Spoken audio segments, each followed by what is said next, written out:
So last time हमने ये पढ़ा था जी कि डेटा स्टोर करने के कितने पॉसिबल तरीके हैं।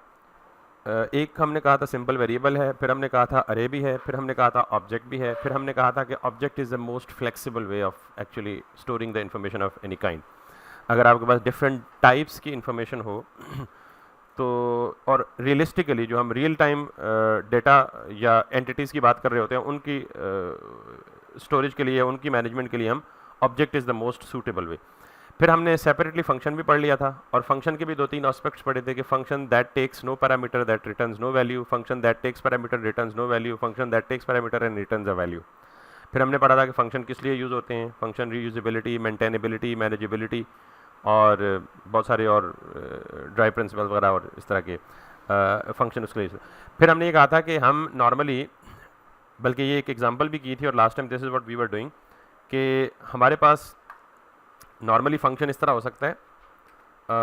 मैंने कोई टेस्ट फंक्शन लिखा और दिस फंक्शन लिखने के 3-4 तरीके हैं। मैंने सिर्फ एक सिंपल सा तरीका बताया था आपको कि हम फंक्शन का कीवर्ड लिखते हैं followed by identifier. Identifier is any meaningful name जो वेरिएबल के रूल्स को फॉलो करके रखा जाता है, and then followed by opening and closing parenthesis जिसके अंदर कोई वैल्यूज़ हो भी सकती हैं, कुछ नहीं भी हो सकती, और फिर हम opening and closing curly brackets. So this is the recap. आज के लिए हमने ये करना था कि जब हमने ऑब्जेक्ट को पढ़ा था तो जावास्क्रिप्ट में ऑब्जेक्ट क्रिएट करने का सिंपल तरीका है object literals. Even without creating a class you can create an object using object literals. और ऑब्जेक्ट लिटरल्स क्या हैं? 2 opening and closing curly brackets, ठीक है। उसके अंदर ऑब्जेक्ट कंसिस्ट ऑफ प्रॉपर्टीज, और प्रॉपर्टीज, एक property can consist of property name and property value which is separated by colon, और प्रॉपर्टीज यानी different properties are normally written with the separation of a comma. This is the syntax of writing a valid object. फिर मैंने कहा था कि what does an object consist of? तो मैंने कहा था object can consist of 2 things, properties, all these are properties, and the second one is method, ठीक है। अब मैंने ये फंक्शन अलग लिखा, अगर मैं इस फंक्शन को इस ऑब्जेक्ट का पार्ट बनाना चाहूँ यानी इस ऑब्जेक्ट के अंदर लिखना चाहूँ तो what I can do is, चूंकि ऑब्जेक्ट में कोई भी चीज़ प्रॉपर्टीज की कन्वेंशन के बगैर नहीं लिखी जा सकती, आपको लाजमी प्रॉपर्टी नेम लिखना है और प्रॉपर्टी वैल्यू लिखनी है। तो what can I do is मैंने लास्ट टाइम यहाँ पे छोड़ा था कि what if we want to calculate the final price, because this is the price of the product and this is the discount. तो एक्चुअल प्राइस क्या होती है, मतलब फाइनल प्राइस क्या होती है? Price minus discount. जितना डिस्काउंट हो उसको माइनस करें उस ओरिजिनल प्राइस से, जो आपके पास क्या हो जाएगी? Final price that is to be paid by the customer. तो ये तो वैसे एक एग्जांपल है, आप functions can do even lots of other large things. तो मैंने यहाँ पे करना है जी कि पहली बात ये रखें कि याद रखें कि वेरिएबल इज अ फंक्शन या फंक्शनैलिटी, ठीक है। तो जो फंक्शन है उसका नाम नॉर्मली वर्ब होना चाहिए, यानी जो किसी काम के करने को जाहिर करे। तो मैंने कहा जी कैलकुलेट प्राइस, तो दिस इज द की, क्योंकि मैंने कहा ऑब्जेक्ट में कोई चीज़ भी एग्जिस्ट करेगी तो किस फॉर्म में करेगी? प्रॉपर्टी नेम और प्रॉपर्टी वैल्यू की फॉर्म में। तो मैंने लिखा कैलकुलेट प्राइस। तो calculate price is suppose to be a function because I need a calculated value, not a fixed predefined predetermined value, ठीक है। तो मैं यहाँ पे क्या करूँगा, मैं यहाँ पे एक फंक्शन लिख लूँगा।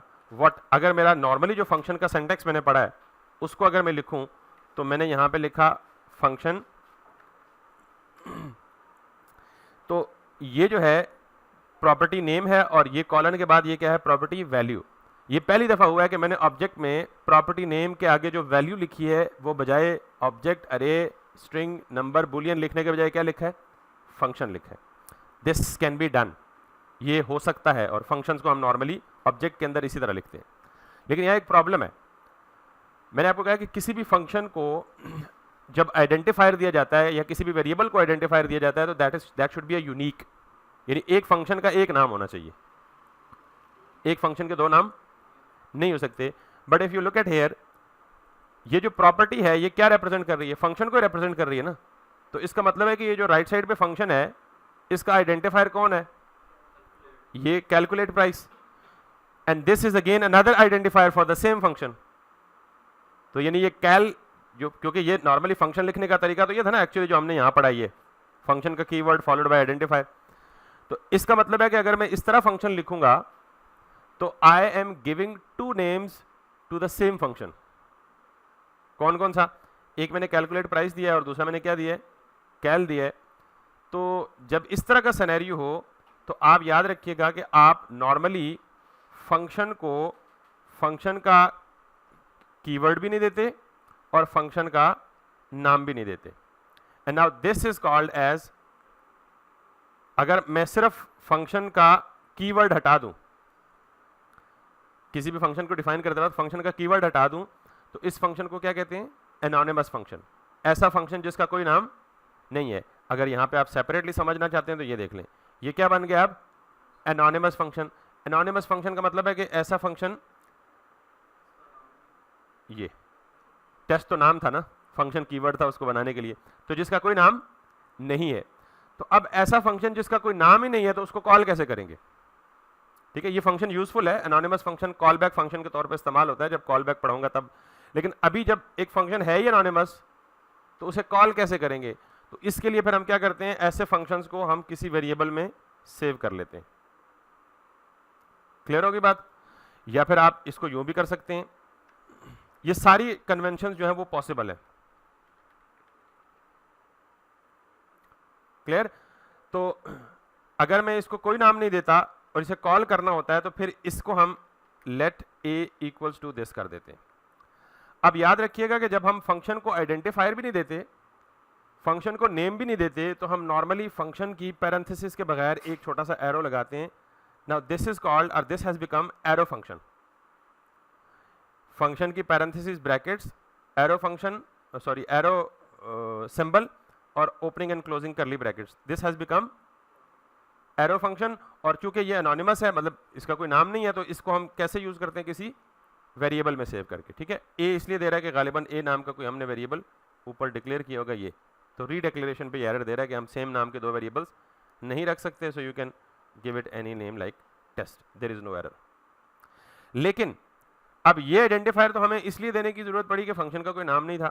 यही काम हम अगर यहां पे करना चाहें तो हम क्या करेंगे, चूंकि फंक्शन का नाम ऑलरेडी हो चुका है property name which represents the function itself, तो we can safely write this in here. तो नॉर्मली जब भी आप किसी भी ऑब्जेक्ट के अंदर फंक्शन लिखेंगे तो या तो वो एनोनिमस फंक्शन होगा या वो एरो फंक्शन होगा। यानी ये एक और काम कर सकते हैं आप कि आप सिंपली ये भी कर सकते हैं कि आप फंक्शन का कीवर्ड लिखें और उसके फौरन बाद ये कर दें। Now this has become anonymous function. ये एक तरीका है एनोनिमस फंक्शन लिखने का कि इसका मैंने कोई आइडेंटिफायर नहीं लिखा, स्ट्रेट अवे फंक्शन का keyword followed by opening and closing parenthesis followed by करली ब्रैकेट्स। यहां तक क्लियर होगी बात? अब ये जो फंक्शन जब कॉल करना है आपने, तो आप किससे कॉल करेंगे? कैलकुलेट प्राइस के साथ। ठीक, तो मैंने दो तीन टर्म्स इकट्ठी बता दी हैं, आई डोंट नो आप कंफ्यूज ना हो, जस्ट रीकैप कर देता हूं। ऐसा फंक्शन जिसका कोई नाम नहीं होता उसे हम क्या बोलते हैं? Anonymous function. तो जब एनोनिमस फंक्शन को हम ऑब्जेक्ट के बगैर लिखते हैं तो फिर रिप्रेजेंट कैसे करते हैं? क्योंकि फंक्शन को तो जाहिर है नाम चाहिए कोई ना कोई, तो उस केस में हम फंक्शन को कैसे रिप्रेजेंट करते हैं? We store it in a variable like t equals to this. ठीक, तो एक तरीका फंक्शन लिखने का ये, मैं तीनों तरीके जस्ट टू रीकैप और just to avoid confusion, function, test, ये नॉर्मल सिंपलेस्ट तरीका है फंक्शन लिखने का। ये फंक्शन लिखने का दूसरा तरीका है कि आप फंक्शन को कोई नाम ना दें। उस केस में जाहिर है आपको फंक्शन कहीं कॉल करना है तो उसके लिए नाम तो चाहिए ना, तो आप पूरे फंक्शन को क्या कर लें, एक वेरिएबल में सेव कर लें। This is the second way and this is the third way कि आप इवन फंक्शन का कीवर्ड भी ना लिखें, उसको रिप्लेस करके आप इससे रिप्लेस कर दें एरो सिंबल से, and that would be called as arrow function. Sometime people say it a fat arrow function. Fat arrow का मतलब आप यू कैन से इट, ये नॉर्मल एरो नहीं है, ये जरा मोटा सा एरो। Got it? सो ये तरीका आप ऑब्जेक्ट के अंदर नहीं लिख सकते क्योंकि फिर हम दो आइडेंटिफायर हो जाएंगे। तो ऑब्जेक्ट के अंदर जब फंक्शन लिखना होगा तो आप या ये वाला तरीका इस्तेमाल करेंगे या फिर ये वाला तरीका इस्तेमाल करेंगे। अच्छा, इन दोनों में भी एक फर्क है कि फैट एरो फंक्शन कब यूज करेंगे और नॉर्मल फंक्शन के कीवर्ड के साथ कब करेंगे। दैट इज समथिंग जब मैं दिस का कीवर्ड बताऊंगा तो फिर आपको पता चलेगा कि दिस के कीवर्ड के साथ इसका फर्क एसोसिएटेड है। ठीक है, यहां तक क्लियर होगी सबको बात? अब मुझे इस फंक्शन में अगर मैं सिर्फ कुछ सपोज कर देता हूं, मैं सिर्फ लिख देता हूं कंसोल डॉट लॉग और मैं कह देता हूं जी कि hello from inside the object, ये जस्ट बताने के लिए जब मैं कॉल करूंगा तो आपको पता लगे कि ये फंक्शन कहां से कॉल हुआ है, ऑब्जेक्ट के अंदर से कॉल हुआ है, ठीक है। नाउ ये मेरा एक फुल फ्लेज ऑब्जेक्ट बन गया है, इसके अलावा ऑब्जेक्ट में कोई चीज नहीं होती। ऑब्जेक्ट में क्या क्या हो सकता है, या प्रॉपर्टीज, यानी सिर्फ प्रॉपर्टीज ही हो सकती हैं, और उन प्रॉपर्टीज की वैल्यू में क्या क्या हो सकता है, नंबर भी हो सकता है, स्ट्रिंग भी हो सकता है, ऑब्जेक्ट भी हो सकता है, अरे भी हो सकती है, और इन सब का मिक्स भी हो सकता है, और फंक्शन भी हो सकता है। क्लियर हो गई बात। इसको एक्सेस कैसे करना है, बिल्कुल नॉर्मली जैसे बाकी प्रॉपर्टीज एक्सेस करते हैं। सो लाइक मैं अगर यहां पे लिखता हूं प्रोडक्ट डॉट, अब जैसे बाकी सारी प्रॉपर्टीज एक्सेस कर सकते हो ना डॉट के साथ, title, price, currency, description, discount, image, category, is, free shipping और कैलकुलेट प्राइस। तो ये calculate price now has become a function, तो मैं इसको यहाँ सिंपली यूँ कॉल कर सकता हूँ। अब जाहिर है ये फंक्शन है, तो फंक्शन को कॉल करने के लिए आपको क्या कन्वेंशन यूज करनी है, बिल्कुल जैसे फंक्शन का नाम लिखें, ओपनिंग एंड क्लोजिंग पैरेंथेसिस लिखें, ठीक है। Now if I go back to run it, तो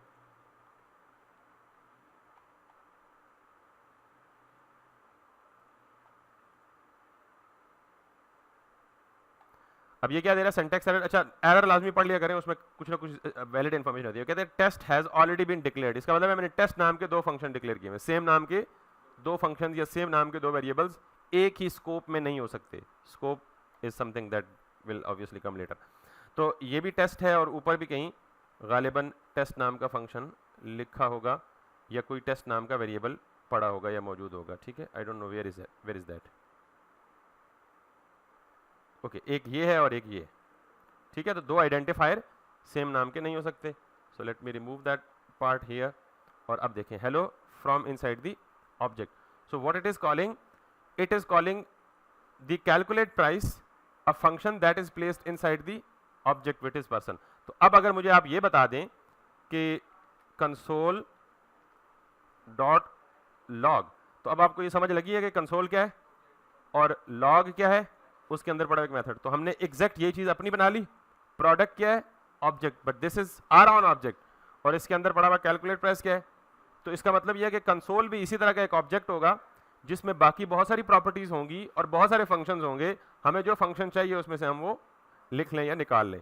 अगर आपके पास मल्टीपल फंक्शंस हैं तो you can always in fact carry on some another function, और यहां पे फिर आप वो लिख लें। मैंने फंक्शन का कीवर्ड लिख के ऊपर लिख दिया, आप दिस टाइम ये लिखते हैं हम एरो फंक्शन के साथ दिस, और आप इस पे भी आप लिख लें log hello from another function. तो यूं आपको जितने भी फंक्शंस चाहिए वो आप एक ऑब्जेक्ट के अंदर लिख सकते हैं। That's a very very simple thing. यहां तक बात समझ आ गई है। अब हम थोड़ा सा मजीद आगे चलते हैं और यहाँ हम थोड़ा सा कोई मतलब का काम करते हैं। Console log doesn't make more sense in fact from inside the function. What this function is supposed to do, it is supposed to calculate the two values that reside inside the same object। यानी इसको क्या करना है, price और discount को क्या करना है, सब्ट्रैक्ट करना है। यानी डिस्काउंट को प्राइस में से सब्ट्रैक्ट करना है, और ये काम कौन करेगा, ये फंक्शन में चाहता हूं करे। तो अब जरा देखिएगा गौर से, मैं पहले सिर्फ लॉग करके दिखाता हूं आपको। मैं यहां पे अगर करूं PRICE प्राइस, ये प्राइस है ना, तो अगर मैं इस ऑब्जेक्ट के अंदर इस फंक्शन के अंदर सेम ऑब्जेक्ट की कोई प्रॉपर्टी एक्सेस करना चाहूं, पहला सवाल तो ये ना कि कैलकुलेशन तो तब होगी कि मैं उस प्रॉपर्टी को एक्सेस कर सकूं। तो पहले मैं ये आपको दिखा दूं कि इज इट एक्सेसिबल और नॉट, कि यानी इस फंक्शन के अंदर अपने ऑब्जेक्ट की अपनी प्रॉपर्टी एक्सेसिबल है भी या नहीं है। सो लेट्स सी, इस ये फंक्शन में ऑलरेडी कॉल कर रहा हूं, तो अगर ये एक्सेसिबल होगी तो मुझे क्या देना चाहिए, सेम प्राइस 70। ये बहुत बड़ा फिगर हो गया जिसको पढ़ना भी एक अजाब है, 707 कर ले फॉर एग्जांपल, ठीक है। तो अगर ये सही चलेगा तो मुझे आउटपुट पे क्या मिलना चाहिए, और अगर सही नहीं चलेगा तो वो पता लग जाएगा। तो पहली चीज आपको ये चेक करनी है कि either you are able to read the property, यानी एक ऑब्जेक्ट के अंदर जो फंक्शन है उस फंक्शन के अंदर उसी ऑब्जेक्ट की प्रॉपर्टीज रीडेबल है या नहीं है। तो नहीं है, डायरेक्टली रीडेबल या एक्सेसिबल नहीं है। तो what do we do, yup, that's the place where another concept or another keyword comes into play।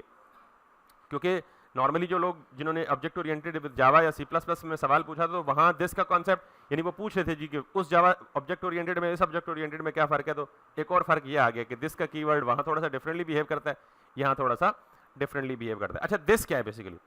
Normally मैंने आपको ये कहा है कि किसी भी ऑब्जेक्ट की प्रॉपर्टी को एक्सेस करने के लिए क्या तरीका है?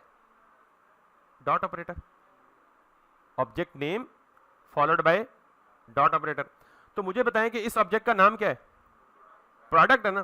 तो अगर मैं यहां पे लिख दूं PRO product dot price, would it be accessible? Let's see. मतलब तरीका यही है ऑफिशियली कि हमने क्या करना है, ऑब्जेक्ट का नाम लिखना है, डॉट के बाद उसका क्या लिखना है? प्रॉपर्टी लिखनी है। समझ आ गई बात? इसी तरह अगर मैं यहां पे लिखूं जी फॉर एग्जांपल फाइनल प्राइस क्या होती है? प्राइस माइनस डिस्काउंट, तो मैं यहां पे लिख दूं माइनस, दोबारा लिख दूं प्रोडक्ट डॉट डिस्काउंट। तो अब मुझे फाइनल प्राइस मिलनी चाहिए, यानी एक्चुअल प्राइस में से डिस्काउंट प्राइस जो क्या हो गई है? माइनस हो गई है। तो I have got the final price. अब मुझे क्या करना है, मुझे ये यहां नहीं चाहिए क्योंकि मुझे ये कंसोल नहीं करवानी। मुझे तो जहां दिल करेगा मैं कंसोल कराऊं, क्या करूं, ये तो जेनेरिक फंक्शनैलिटी ना हुई ना। तो नॉर्मली फंक्शन को क्या करना चाहिए? वैल्यू को रिटर्न करना चाहिए ताकि ये जेनेरिक हो सके, ताकि जो बंदा फंक्शन कॉल करे उसको तीनों चीजें मिल जाएं, प्राइस, डिस्काउंट और कैलकुलेटेड प्राइस। फिर उनके साथ वो जो मर्जी करे, डिस्प्ले करे, उनको किसी और एक्सप्रेशन में यूज करे या व्हाट्सएवर। तो हमने ये कॉन्सेप्ट भी पढ़ लिया कि function can return the value. तो अब क्या हो रहा है, अब जब ये फंक्शन कॉल होगा तो ये दोनों क्वांटिटीज आपस में क्या होंगी? सब्ट्रैक्ट होंगी। सब्ट्रैक्ट होने के बाद वैल्यू क्या हो जाएगी? रिटर्न हो जाएगी। रिटर्न होके कहां जाएगी? जहां से फंक्शन कॉल हो रहा है। फंक्शन कॉल कहां से हो रहा है? यहां से हो रहा है। तो अब डिस्प्ले कुछ नहीं होगा, नहीं, पैरामीटर की जरूरत ही नहीं है ना। पैरामीटर की जरूरत तो तब है जब हम वैल्यू को डायनामिकली कैलकुलेट करें। तो ये तो ऑलरेडी फिक्स वैल्यू मौजूद है, प्राइस के ऑब्जेक्ट के अंदर मौजूद है। अब हम फंक्शन को सेपरेटली इंडिपेंडेंटली नहीं पढ़ रहे ना, पैरामीटर भी दे सकते हैं but that is something different. समझ आई बात? अब इसका मतलब है जहां से कॉल हो रहा है वहां वैल्यू चली जाएगी। तो इसका मतलब ये पूरा का पूरा फंक्शन कॉल क्या बन जाएगा? एक वेरिएबल बन जाएगा। यानी ये क्या कंटेन करेगा? Returned value. अब आउटपुट पे कुछ नहीं आएगा और मोस्ट प्रोबेबली एरर भी कुछ नहीं आएगा। तो अब अगर मुझे वैल्यू डिस्प्ले करनी है तो क्या करूंगा? इस पूरे एक्सप्रेशन को उठा के लॉग कर दूंगा। बात समझ आ रही है ना? सो अब अगर मैं यहां पे जाऊंगा तो I will be getting the same discounted price. Now there is another term. ये चीज ठीक है, काम भी कर रही है, लेकिन मैं एक और वर्ड या कीवर्ड बताना चाहता हूं कि there is a word which is called as this. ये रिजर्व वर्ड है। रिजर्व वर्ड का मतलब कीवर्ड है, और कीवर्ड का मतलब वो वर्ड है जो पहले से डिफाइंड है, जिसका मतलब और मानी। तो नॉर्मली जब आप किसी एक ऑब्जेक्ट के अंदर उस ऑब्जेक्ट की प्रॉपर्टी एक्सेस करना चाहें तो आप क्या लगा सकते हैं? This, because this keyword stores the reference of current object. मैं मिसाल देता हूं, ज्यादा क्लियर हो जाएगा। मैं यहां पे लिख दूंगा जी दिस, और यहां पे भी क्या लिख दूं? दिस। और अब अगर यहां पे जाके मैं ये करूं तो सेम आंसर। ये जो दिस है, ये दिस का कीवर्ड प्री डिफाइंड है जावास्क्रिप्ट में। सिर्फ आपने इसका मतलब याद रखना है। This stores the reference of currently of the object being used currently, यानी करंटली जो ऑब्जेक्ट यूज हो रहा है उसका रेफरेंस पड़ा होता है किसमें? दिस में। यानी इस दिस में किसका रेफरेंस पड़ा होगा? इस पर्टिकुलर ऑब्जेक्ट का। तो जब इसका रेफरेंस पड़ा होगा तो इसका मतलब इस दिस के साथ आप कोई भी प्रॉपर्टी एक्सेस कर सकते हैं, title, price, this this this this this. यहां तक बात समझ आ गई है? अच्छा, मे बी आप इसका कोई प्रैक्टिकल यूज केस अभी सामने ना आ रहा हो आपको कि यार व्हाट इज दिस, लेकिन मैंने सिर्फ आपको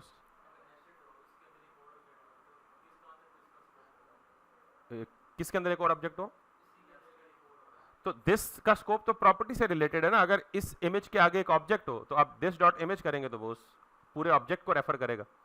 फिर उसके अंदर जाएंगे तो दिस डॉट इमेज डॉट, वो डॉट डॉट वाला। तो दिस का स्कोप मतलब सिर्फ करंटली ऑब्जेक्ट की जो मेन सारी प्रॉपर्टीज है लेवल 1 पे उनको एक्सेस करेगा। उनके आगे चाहे ऑब्जेक्ट हो, चाहे अरे हो, चाहे अरे के अंदर फिर ऑब्जेक्ट हो, वो तो रूल बाकी सेम है जैसे नॉर्मल हम बाकी प्रॉपर्टीज को एक्सेस करते हैं। ठीक है, यहां तक क्लियर होगी बात आपको? तो दिस इज हाउ। अब चूंकि मैंने आपको अगला टॉपिक समझाना है डोम, और डोम इज भरमार है ऑब्जेक्ट्स की, तो आपको अगर ये पता होगा ना कि what does object consist of, तो आपको ये पता लग जाएगा कि हाँ ये डोम है, ये ऑब्जेक्ट है, इसके अंदर प्रॉपर्टीज हैं और इसके अंदर मेथड्स हैं। समझ आ गई ये बात? एक और आखिरी चीज मैं बता दूं आपको, अगर मेरे पास यहाँ पे मिसाल के तौर पे एक और है वेरिएंट्स, प्रोडक्ट के वेरिएंट्स होते हैं ना, अगर मतलब मिसाल के तौर पे शर्ट है कोई, ये तो अभी स्मार्ट सोलर है ना, आपकी शर्ट है तो उसके वेरिएंट होते हैं, स्मॉल है, लार्ज है, एक्स्ट्रा लार्ज है, या वगैरह वगैरह। तो मैं फॉर एग्जांपल यहाँ मिक्स करने के लिए माजरत, लेकिन चले मुझे अभी वैसे तो सोलर सिस्टम की भी वेरिएंट्स होते हैं, लेकिन मुझे सोलर के किसी वेरिएंट का नाम नहीं पता, तो इसलिए मैं मिक्स कर रहा हूँ इसको। ठीक है, so for example these are variants. तो वेरिएंट्स क्या होंगे? ऑब्वियसली एक अरे होगी। अब अगर मैं यहाँ पे ये बोलूँ कि मिसाल के तौर पे दिस इज SM कह लें, दूसरा क्या होगा जी, LG कह लें, तीसरा वेरिएंट क्या हो गया जी, लेट्स सी XL कह लें, हाँ चौथा MD कह लें। ठीक हो गया? अब जरा एक और चीज मैं बताता हूँ, ये तो आपको क्लियर हो गया ना यहां तक बात, इसको मिटा दूं। अगर बिलफर्ज सम टाइम ऐसा भी होगा, अक्सर और बेशतर ऐसा होगा कि मैं यहां पे कहता हूं जी कि this dot VARINT variant console dot log, तो ये मुझे क्या डिस्प्ले करेगा? ये आप वाला जवाब भी इसी में आ जाएगा। ये मुझे क्या डिस्प्ले करेगा? पूरी की पूरी अरे। ठीक, एक बात याद रखिएगा, इसका शायद आपको अगर क्लियर समझना भी है तो वैसे रट लें, जावास्क्रिप्ट में ऑब्जेक्ट तो है ही है, समझ ही गए ना आप। Array is an object, function is also treated as an object. JavaScript में अरे को भी ऑब्जेक्ट ही समझा जाता है और फंक्शन भी क्या है? बेसिकली ऑब्जेक्ट ही है। क्लियर बात? तो ऑब्जेक्ट में क्या होता है? प्रॉपर्टीज और मेथड्स।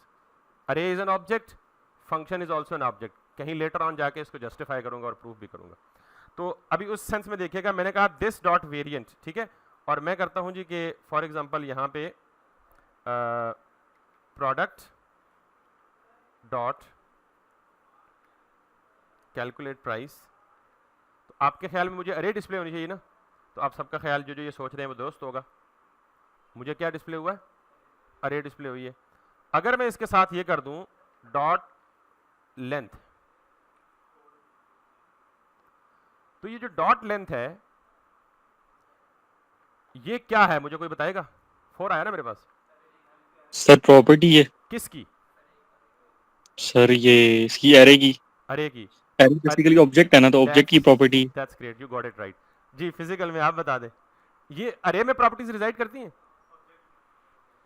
अरे में कोई प्रॉपर्टी होती है? नहीं होती ना। तो ये दिस डॉट वेरिएंट क्या है? अरे है ना। तो अरे के अंदर डॉट के साथ प्रॉपर्टी कैसे आ गई? तो अभी जो पहले स्टेटमेंट बताइए कि रट ले इसको, अरे इज ट्रीटेड एज ऑब्जेक्ट। तो अब अगर मैं आपको जो कल बताया था ना 3 पिलर है जावास्क्रिप्ट के लास्ट लेक्चर में, अरे, ऑब्जेक्ट और फंक्शन, तो उन तीनों को भी समेट दें तो क्या बन जाता है? JavaScript everything is object.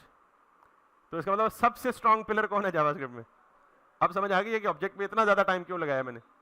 तो दिस इज हाउ, ये एक प्रॉपर्टी है। इस तरह की काफी सारे बिहेवियर्स जब आप देखें ना कि अरे के साथ भी कुछ चीज हम डॉट करके ले रहे हैं, तो यू माइट गेट कंफ्यूज, यार ये काम तो आपने कहा था पक्का पक्का ठक्का डॉट ऑपरेटर तो यूज ही ऑब्जेक्ट के साथ होता है, इधर तो अरे के साथ यूज हो रहा है।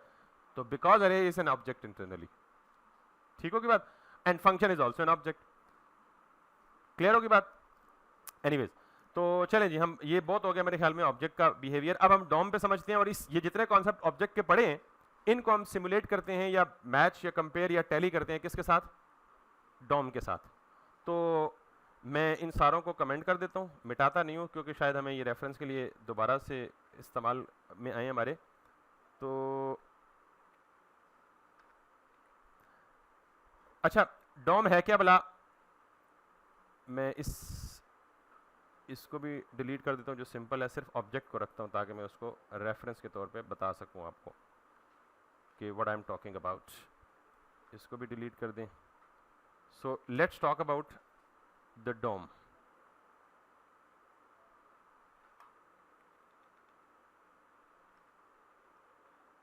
बल्कि ये चाहिए हमें अरे ऑफ ऑब्जेक्ट्स। अच्छा जी, डोम क्या है? आप लोगों ने, बहुत सारे लोगों ने HTML पढ़ा हुआ है। ये डोम इसलिए समझा रहा हूँ कि मैंने डोम और वर्चुअल डोम को कंपेयर करना है। वैसे ये HTML की क्लास नहीं है, मैं बार बार आपको बता चुका हूँ, लेकिन मेरी मजबूरी है कि मैं डोम पढ़ाने के लिए HTML के कुछ एलिमेंट्स लिखने लगा हूँ। ठीक है, UL लिखूंगा प्रॉबेबली, या पैराग्राफ लिखूंगा, या कपल ऑफ एलाइज एलिमेंट्स लिखूंगा, ताकि आपको डोम का कॉन्सेप्ट क्लियर करूँ। और इसकी रीज़न ये है कि आपको रिएक्ट टोटली बेस करता है वर्चुअल डोम के ऊपर।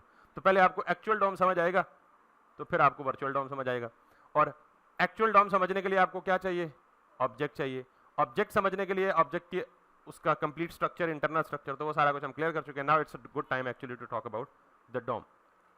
पहली चीज तो ये है कि डोम स्टैंड्स फॉर, यस सबको पता है, DOM stands for document object model. Model पता नहीं ए के साथ है या ए के साथ है, व्हाटसएवर इट इज, ये कौन सा मॉडल है? तो मैंने लिखा जी फॉर एग्जांपल एक UL लिखा, UL के अंदर मैंने कुछ कपल ऑफ एलाइज लिखे, और हर एलाई के अंदर एक एंकर टैग लिखा, और इसके अंदर मैंने कुछ लिख दिया जी दिस और दिस,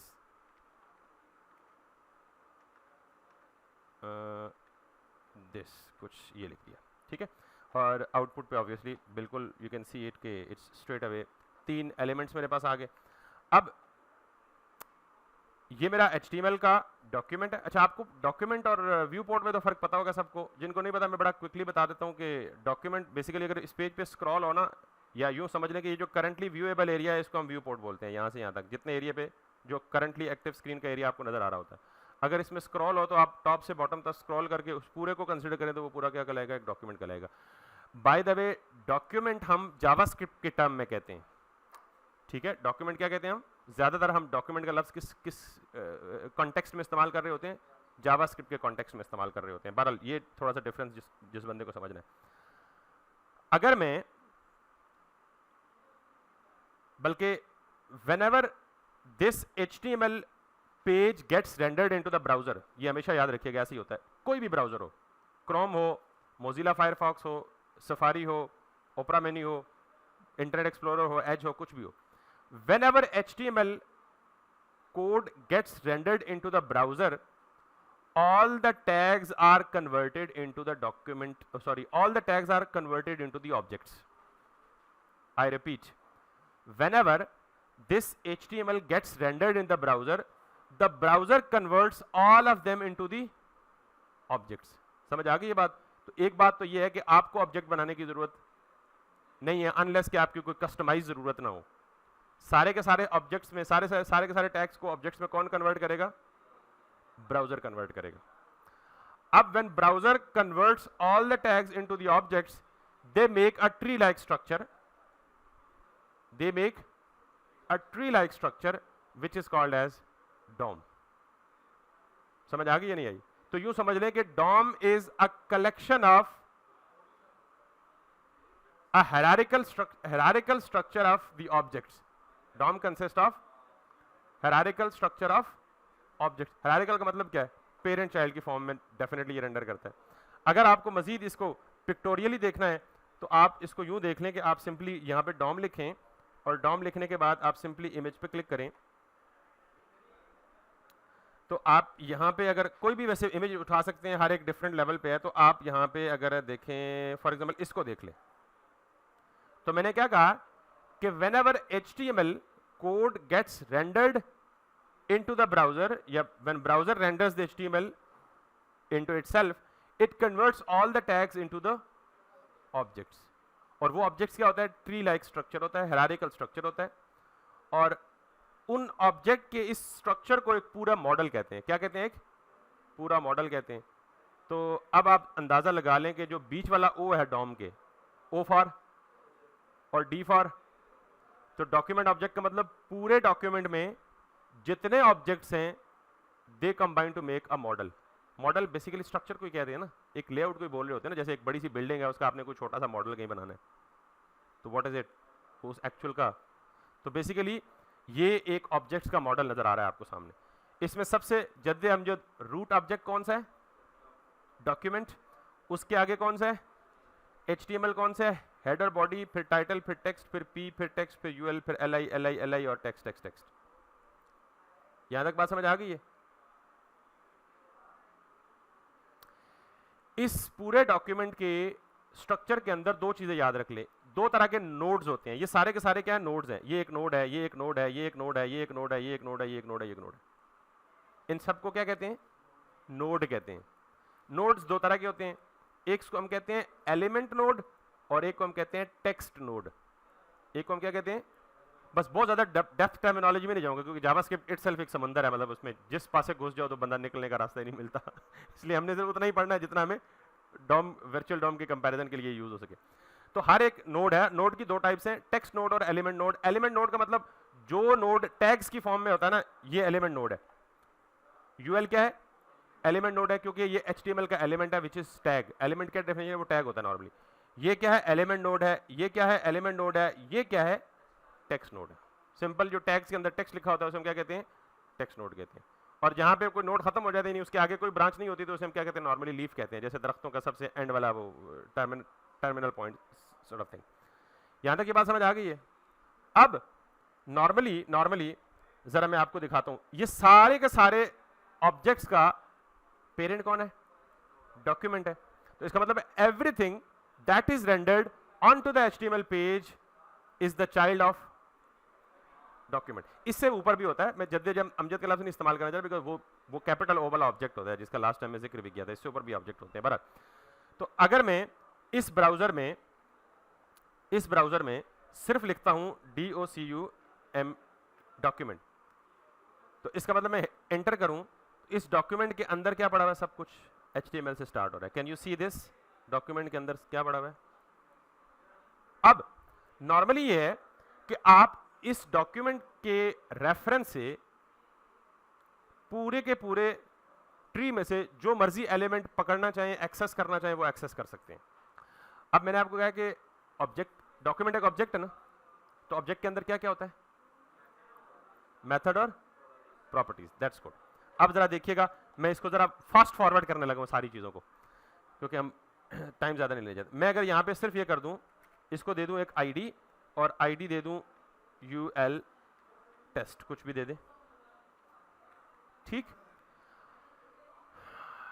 डॉक्यूमेंट क्या है जी हमारे पास, डॉक्यूमेंट क्या है, ऑब्जेक्ट है। ऑब्जेक्ट के अंदर क्या क्या हो सकता है, प्रॉपर्टीज और मेथड्स। तो मैंने आपको लास्ट टाइम कहा था डॉट करेंगे तो ये आपको हिंट देगा, ये क्या है, प्रॉपर्टी है। Property property property property property property, आप आइकन से भी समझ लिया करें, ये जो आइकन है, ये जो रेक्टेंगल है, ये सारा प्रॉपर्टी का है।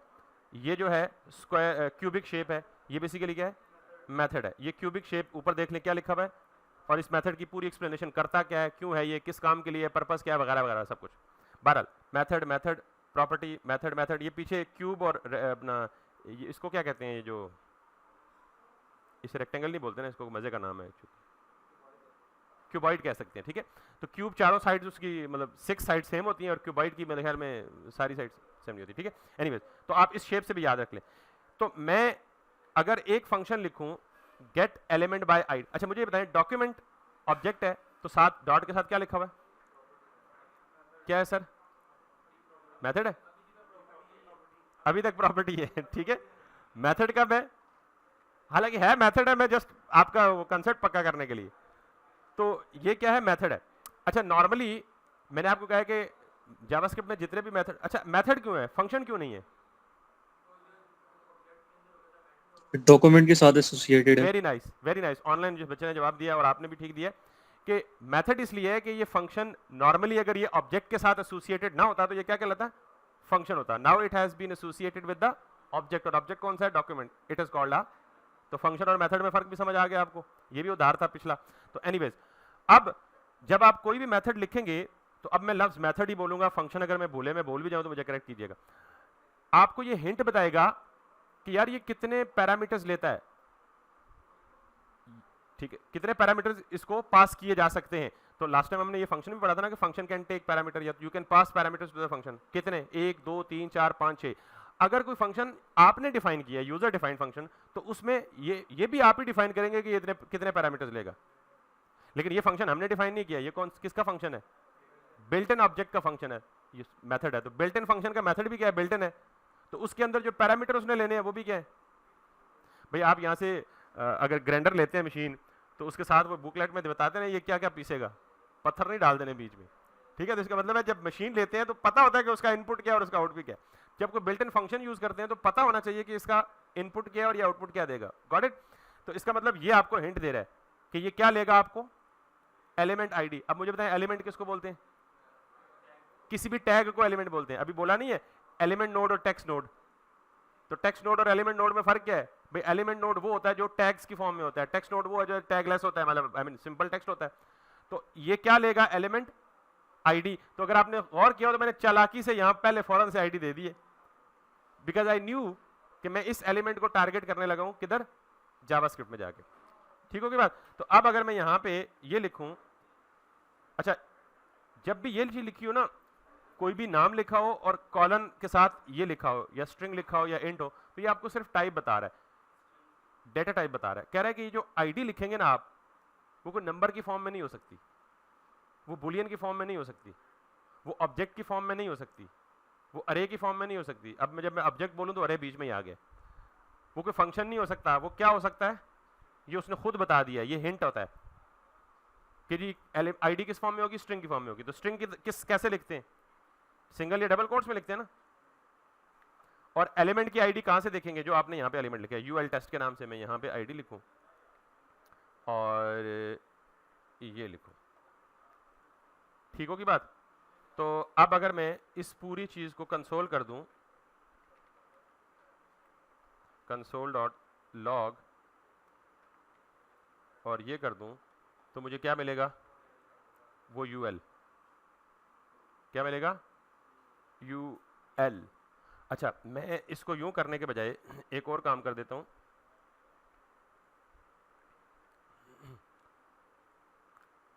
Late UL equals to this. ये यूएल एक वेरिएबल है और वो जो यूएल टारगेट किया मैंने यहां एक्सेस कर लिया, ठीक है। अब जरा देखिएगा, मैंने आपको कहा था कि जब भी HTML रेंडर होता है ब्राउजर में, तो सारे के सारे एलिमेंट्स किस में कन्वर्ट हो जाते हैं, ऑब्जेक्ट में कन्वर्ट हो जाते हैं। तो इसका मतलब यूएल क्या हो गया, एक ऑब्जेक्ट होना चाहिए ना। तो इस ऑब्जेक्ट के ऊपर लेट्स सी कि पहले ये ऑब्जेक्ट है या नहीं है, यूएल डॉट, ये किस बात का सबूत है कि ये ऑब्जेक्ट है, क्योंकि डॉट के साथ इसकी प्रॉपर्टीज और मेथड्स अवेलेबल है, ठीक। अब मैं यहां पे कहता हूं जी लेट्स सपोज स्टाइल, तो ये स्टाइल क्या है, प्रॉपर्टी है। प्रॉपर्टी है। अच्छा अब जरा अगली बात मुझे बताइएगा, आपको कैसे पता चला प्रॉपर्टी है, क्योंकि सॉरी समझ नहीं आया, मे बी चेंज हो, लेट मी सी समथिंग।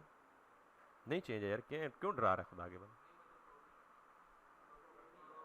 तो प्रॉपर्टी का क्यूबाइड है ना, चेंज कैसे हुआ डरा दिया मुझे।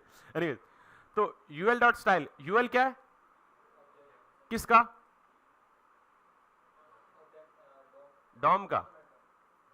किसने बनाया, बिल्ट इन नहीं था, हमने खुद नहीं बनाया, यूं ही ये HTML ब्राउजर में रेंडर हुआ, ब्राउजर ने बनाया। यस ब्राउजर ने सारे के सारे टैग्स को किस में कन्वर्ट कर दिया, सबूत मिल गया, जो पहले थ्योरेटिकली बात बताइए। अब जरा देखिएगा आगे क्या करने लगा, फिर डॉट आ गया।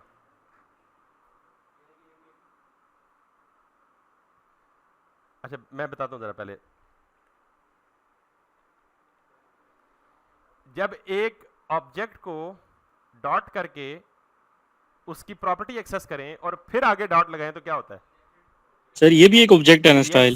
Yes yes yes yes, it's like ये देखें ये क्या बना था यहाँ पे हमारा एक ऑब्जेक्ट, कि इट्स लाइक दिस, कि अगर मेरे पास यहाँ पे कोई भी टेस्ट की प्रॉपर्टी है और इसकी वैल्यू में फिर ऑब्जेक्ट आ जाए और इसमें फिर test1 आ जाए, तो हम क्या करेंगे, प्रोडक्ट डॉट टेस्ट नहीं करेंगे। तो इसका मतलब यह है कि जब मैंने यूएल डॉट स्टाइल दिया तो स्टाइल खुद क्या था, एक ऑब्जेक्ट था, उस ऑब्जेक्ट के अंदर जाने के लिए क्या करना है, फिर डॉट। तो उस ऑब्जेक्ट के अंदर क्या था, समझ आ गई बात, नेस्टेड ऑब्जेक्ट।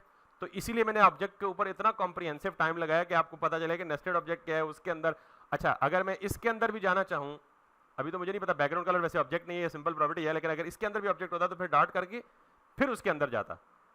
समझ आ गई बात। अच्छा, यहां मैं 1 मिनट के लिए रुक रहा हूं, let me take a little pause. इधर आ जाए वापस। आपके पास एक ऑब्जेक्ट है, किस नाम से, इसके अंदर कितनी प्रॉपर्टीज हैं, 1 2 3 4 5 6 7 8 9 10 11 प्रॉपर्टीज हैं। फ्यूचर में ऑब्जेक्ट बना के आपने रख लिया, फ्यूचर में आपने इस ऑब्जेक्ट में कोई नई प्रॉपर्टी देनी है, या इस प्रॉपर्टी की वैल्यू क्या है डिस्काउंट की 150। अब ईद आ गई है और आपने ई कॉमर्स के ऑनर ने डिसाइड किया जी नहीं, जो डिस्काउंट है ना हमने ज्यादा करना है, 50 से कितना करना है, 250 करना है। तो इसका मतलब है आपने ऑब्जेक्ट की एक प्रॉपर्टी को अपडेट करना है, आपने ऑब्जेक्ट की एक प्रॉपर्टी को क्या करना है, अपडेट करना है। तो मैं क्या कर सकता हूं, पहले उसको एक्सेस करूंगा, प्रॉपर्टी को product dot discount equals to 200। This is valid.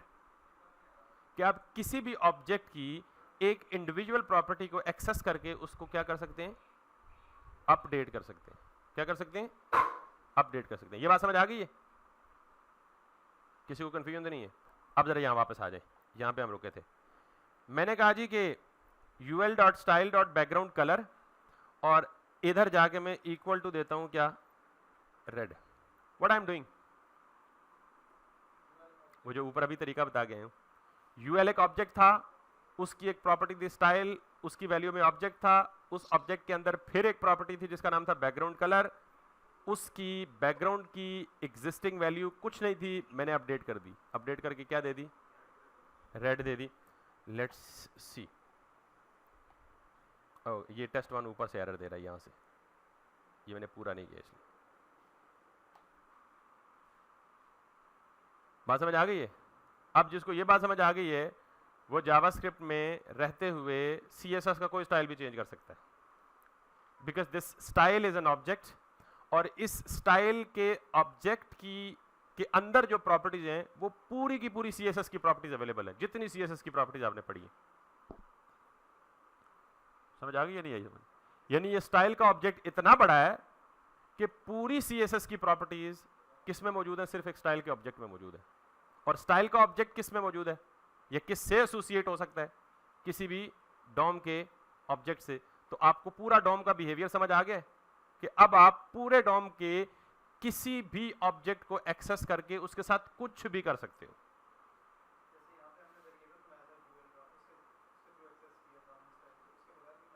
बिल्कुल कर सकते हैं, डायरेक्ट भी कर सकते हैं, ये तो आसानी के लिए किया था ना, आप ये ना करें। ये करंटली ऑब्जेक्ट को ही रिप्रेजेंट कर रहा है ना, तो आप ये कर दें। अब इतना लंबा हो जाएगा, इसे पढ़ने में थोड़ी सी कॉम्प्लेक्सिटी नहीं हो जाएगी। It will become a little complex ना फॉर रीडिंग पर्पसेस, तो मैंने इसलिए इसको लेयर डाउन किया। और अगर फॉर एग्जांपल आपने इस पे मल्टीपल स्टाइल्स अप्लाई करने हो हमजा, तो फिर हमारे लिए और मुश्किल हो जाएगा कि हमें बार बार यही काम करना है। मिसाल के तौर पे मैं ये करता हूँ, मैं इसे बैकग्राउंड कलर के अलावा कलर भी करता हूँ और कलर में ग्रीन कर देता हूँ। वैसे कलर अप्लाई नहीं होगा क्योंकि कलर टेक्स्ट की प्रॉपर्टी है, हो गया तो वो टेक्स्ट की प्रॉपर्टी मैं एंकर को एक्सेस करके दूंगा, लेकिन चले बुलेट्स का हो गया। तो इसका मतलब अगर मैं 2 स्टाइल दूंगा तो मुझे बार बार ये पूरी लाइन रिपीट करनी पड़ेगी।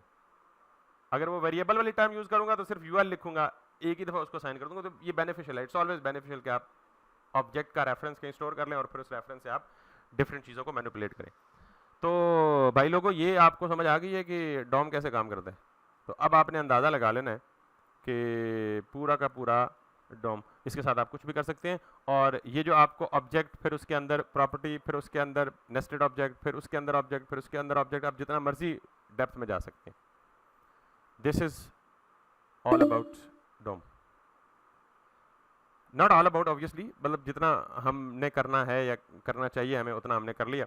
तो डॉम ट्री का समझ आ गया बात आपको।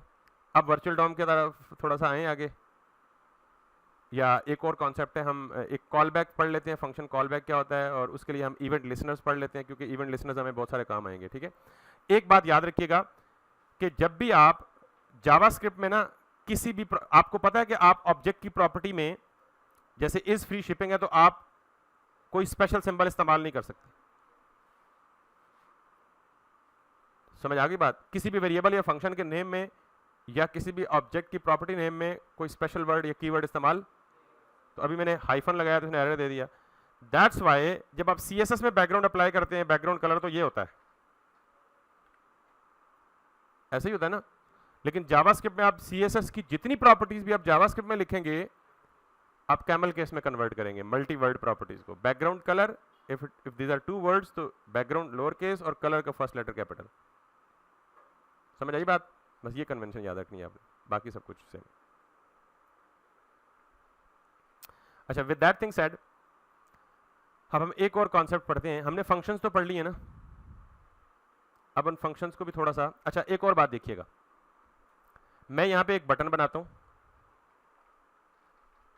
अब मैं इन्हीं डॉम के कॉन्सेप्ट को डिफरेंटली यूज करूंगा, मतलब कोई नया कॉन्सेप्ट अभी नहीं पढ़ूंगा आज के लिए। मैं कहूंगा जी बटन पे क्लिक करो, या इसको कह दें जी चेंज कलर। मैं चूंकि जावास्क्रिप्ट को क्लोज करना चाह रहा हूँ within 1 or 2 days to move to the React RES6। मैं इसे कहता हूँ जी ऑन क्लिक, और इसे कहता हूँ जी कि इसको मैं कह देता हूँ जी कि change colour, that's gonna be this one. और इसको मैं कह देता हूँ जी कि ये चेंज कलर, ये टेक्स्ट डिस्प्ले होगा और ये फंक्शन लिखा जाएगा। और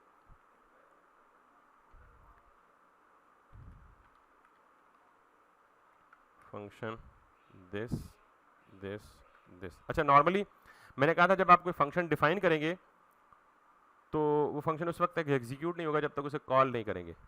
तो फंक्शन कॉल करने का क्या तरीका है? फंक्शन डिफाइन तो कर लिया आपने, उसके बाद उस फंक्शन को क्या कर लें, यूं कॉल कर लें, ठीक है।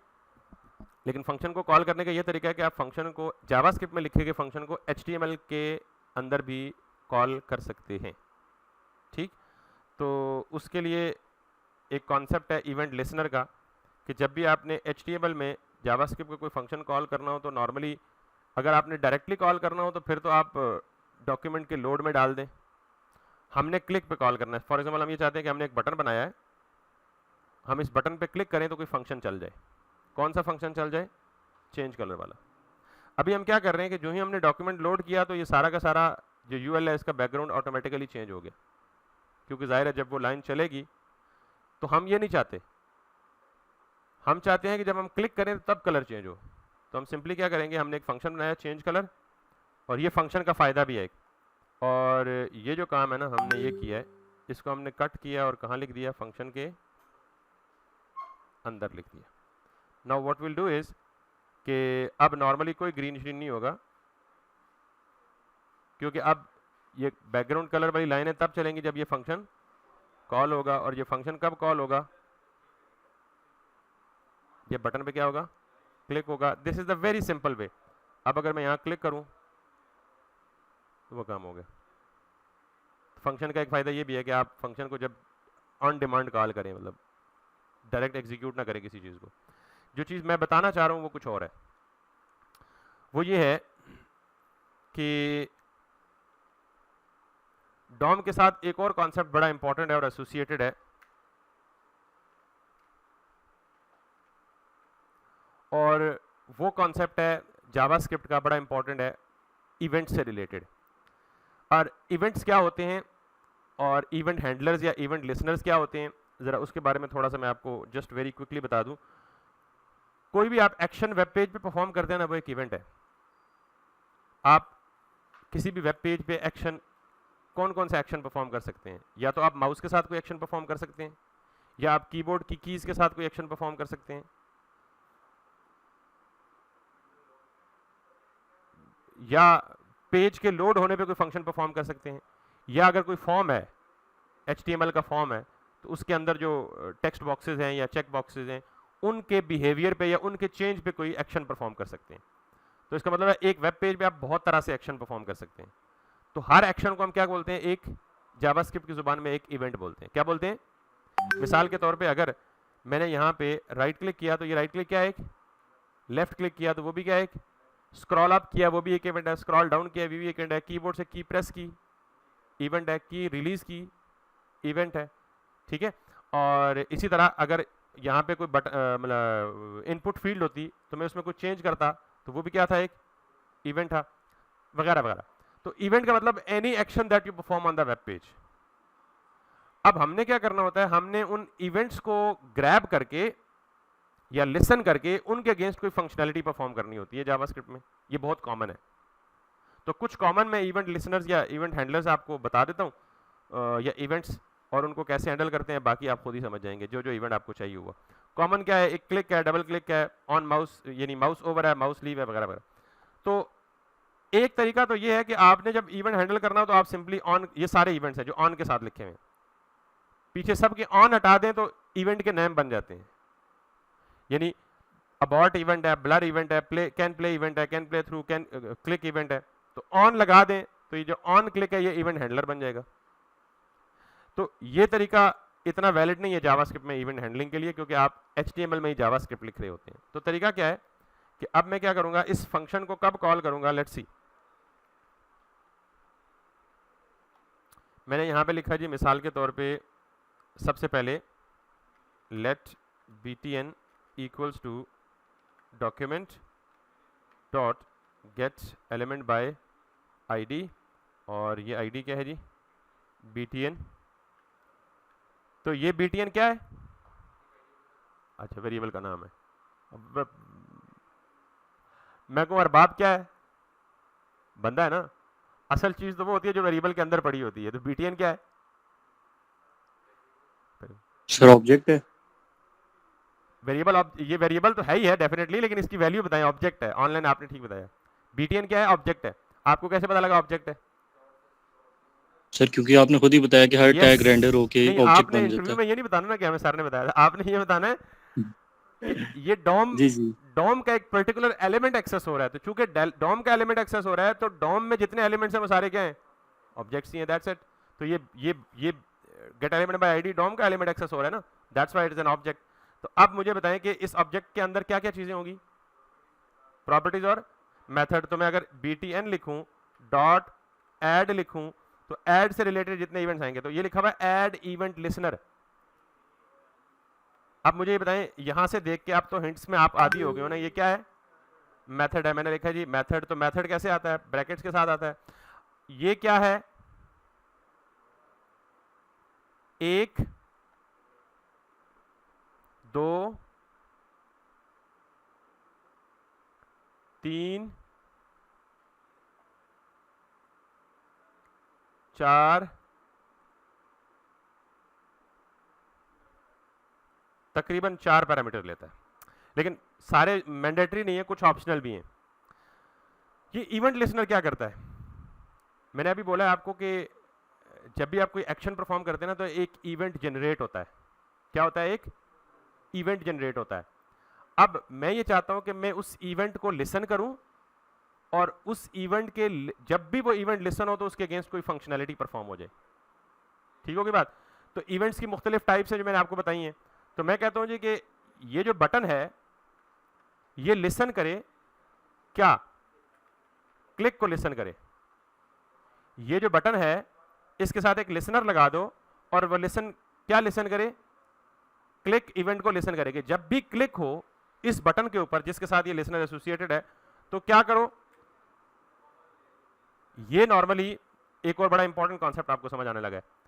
नॉर्मली फंक्शन के अंदर अब तक जो हमने पैरामीटर्स पढ़े हैं कि फंक्शन में कौन कौन से पैरामीटर पास हो सकते हैं, जितने टाइप का डाटा हमने पढ़ा है, नंबर, स्ट्रिंग, अरे, object, Boolean, mix of all.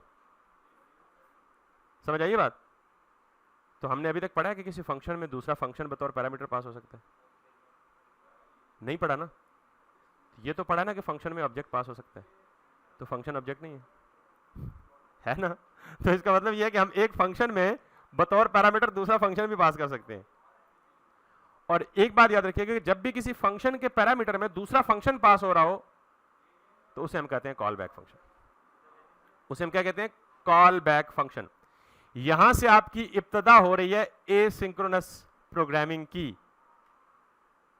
Asynchronous programming थोड़ा सा आगे चल के बताऊंगा। ये इब्तदा है, नंबर फर्स्ट पॉइंट।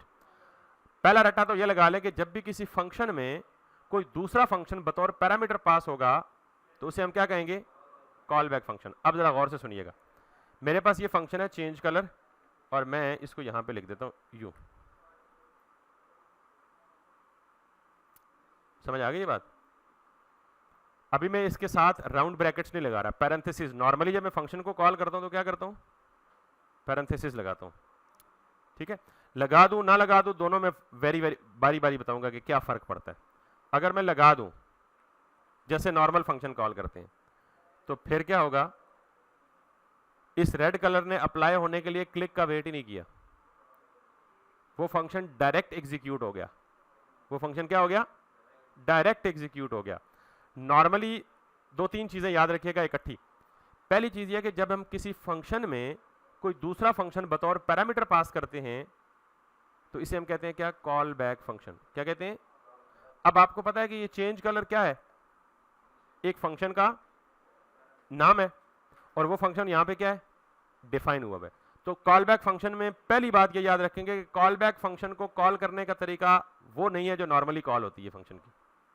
यानी फंक्शन जब कॉल बैक होगा तो उसके साथ राउंड ब्रैकेट्स नहीं डालेंगे। अगर राउंड ब्रैकेट्स डालेंगे तो क्या हो जाएगा, डायरेक्ट एग्जीक्यूट हो जाएगा। क्या हो जाएगा, डायरेक्ट एग्जीक्यूट हो जाएगा। अब नहीं डायरेक्ट एग्जीक्यूट हो रहा क्योंकि अब मैंने इसके साथ ब्रैकेट्स इस्तेमाल। दूसरी बात कॉल बैक के बारे में ये समझें, call back function depends for its execution on something else.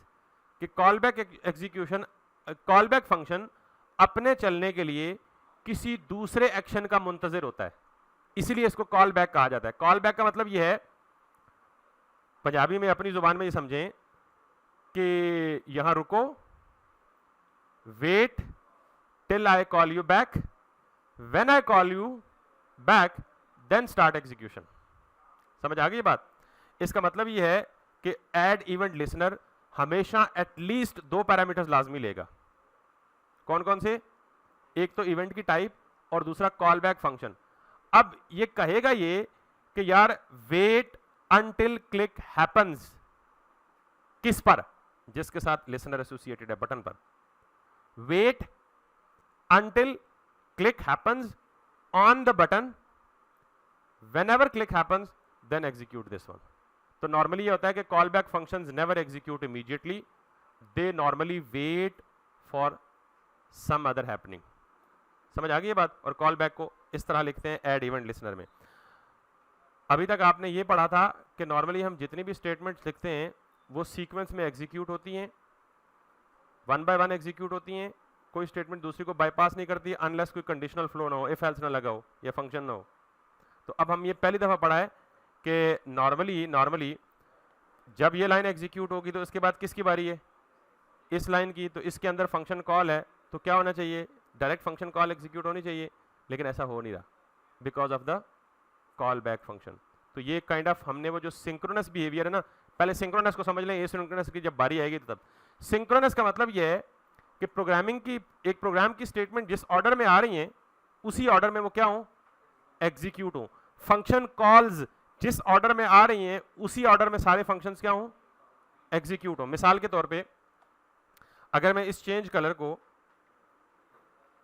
यहां पे ये कर दूं 2 3 4 5 6 7, ये 7 फंक्शन कॉल्स हैं सिंक्रोनस। अभी एसिंक्रोनस का लफ्ज नहीं इस्तेमाल करना चाह रहा, सिर्फ सिंक्रोनस एग्जीक्यूशन का मतलब क्या है कि अगर ये फंक्शन अपनी एग्जीक्यूशन खत्म करने के लिए 5 सेकंड इसको चाहिए तो इससे अगली लाइन में 5 सेकंड तक कंट्रोल नहीं जाएगा जब तक ये फंक्शन अपनी एग्जीक्यूशन खत्म। इसका मतलब है 5 सेकंड तक बाकी सारा प्रोग्राम रुका रहेगा। फिर जब ये फंक्शन अपनी एग्जीक्यूशन खत्म करके वापस आएगा इस फंक्शन में, अगर इस फंक्शन ने 10 सेकंड लेने हैं तो प्रोग्राम का रिमेनिंग हिस्सा एग्जीक्यूट नहीं होगा जब तक ये फंक्शन अपनी एग्जीक्यूशन खत्म नहीं करेगा। तो 10 सेकंड बाकी सारे कोड को क्या करना पड़ेगा, वेट करना पड़ेगा। इस तरह जितने फंक्शन, जो फंक्शन जितना टाइम लेगा वो सारा टाइम कंज्यूम करके तब बाकी की बारी आएगी। तो ये क्या कहलाता है, सिंक्रोनस एग्जीक्यूशन ऑफ कोड। क्या कहलाती है? इसमें पता है क्या फ्लॉ है, पता है क्या फ्लॉ है? कि अगर आखिरी नंबर पे आने वाले फंक्शन को 2 सेकंड चाहिए चलने के लिए, और इसको 10 10 10 10 10 10 10 1 2 3 4 5 6 7 7 फंक्शन है। 7 के साथ कितने सेकंड ले रहे हैं? 10 10 सेकंड ले रहे हैं। आखिरी फंक्शन कितने सेकंड लेना है उसने? 2 सेकंड लेना है। तो 2 सेकंड वाले फंक्शन को 70 सेकंड वेट करना पड़ेगा एग्जीक्यूट चलाने के। This is the problem with synchronous programming. अब जब मैं एसिंक्रोनस पढ़ूंगा तो आपका ये कॉन्सेप्ट पीछे बिल्ड अप हुआ होगा, तो आपको समझ लग जाएगी कि हम इस प्रॉब्लम को ओवरकम कैसे करते हैं। सिंक्रोनस पता लग गया सबको? एनीवेज, तो एसिंक्रोनिसिटी अचीव करने के लिए पहला स्टेप है call back. By the way, अब मजीद तफसील बताऊंगा, इन सारे डॉट्स को कनेक्ट करूंगा। तो बहरहाल, अब btn dot add event listener click का इवेंट, और ये वेट करेगा जब तक कोई एक्शन परफॉर्म नहीं होता, इवेंट लिसन नहीं होता। जो ही इवेंट लिसन होगा तो ये कॉल बैक फंक्शन ट्रिगर होगा और that function would get executed and that would be applied. तो कॉल बैक फंक्शंस के साथ जावास्क्रिप्ट बड़ी पड़ी है, एसिंक अवेट, प्रोमिसेस, और उसके बाद ऑब्जर्वेबल्स और बहुत सारी चीज़ें हैं जो कि एसिंक्रोनिसिटी अचीव करने के लिए इस्तेमाल होती हैं। वो तभी सबको समझ आएंगे जब आप इन बेसिक्स को बहुत अच्छे से कवर करेंगे। आज हमने डॉम को कर लिया, फिर डॉम के साथ मैनिपुलेशन कैसे करते हैं। ये जो हमने कहा इवेंट्स ऐड करें और इवेंट्स पे फंक्शंस ऐड करें इवेंट लिसनर्स के साथ, फिर डॉम के एलिमेंट्स को एक्सेस करें, फिर उनको मैनिपुलेट करें, उनके स्टाइल्स चेंज करें, जो भी करना चाहें वो करें। तो मेरे ख्याल में डॉम पे हम मजीद एक आध दिन कल शायद कुछ थोड़े बहुत जो कॉन्सेप्ट रिमेनिंग है वो करके हम स्ट्रेट अवे मूव कर जाएंगे किस पे, रिएक्ट पे। और रिएक्ट को स्टू करने से पहले हम ES6 के कुछ रिक्वायर्ड फीचर्स जो कि उसके लिए चाहिए, रिएक्ट के लिए चाहिए, वो पढ़ेंगे। जैसे मैप हो गया, फाइंड हो गया, फिल्टर हो गया, और ये कुछ कॉमन सी चीज़ें। फिर इंशाल्लाह हम प्रॉपर परसों से मोस्ट प्रॉबेबली रिएक्ट पे जंप इन कर जाएंगे। ठीक है, आई नो जावास्क्रिप्ट मैंने डेप्थ में नहीं पढ़ाई, और this is what I committed in the beginning कि मैं जावास्क्रिप्ट बहुत ज़्यादा टाइम स्पेंड करना शुरू हो गया। तो जावास्क्रिप्ट तो आपने गेम बनाई थी, अच्छी बनाई थी, उसमें मैंने फीडबैक दिया था, वो हर्डल पे रुकना चाहिए उसको। हाँ, तो उसकी स्कोरिंग वगैरह का भी बंदोबस्त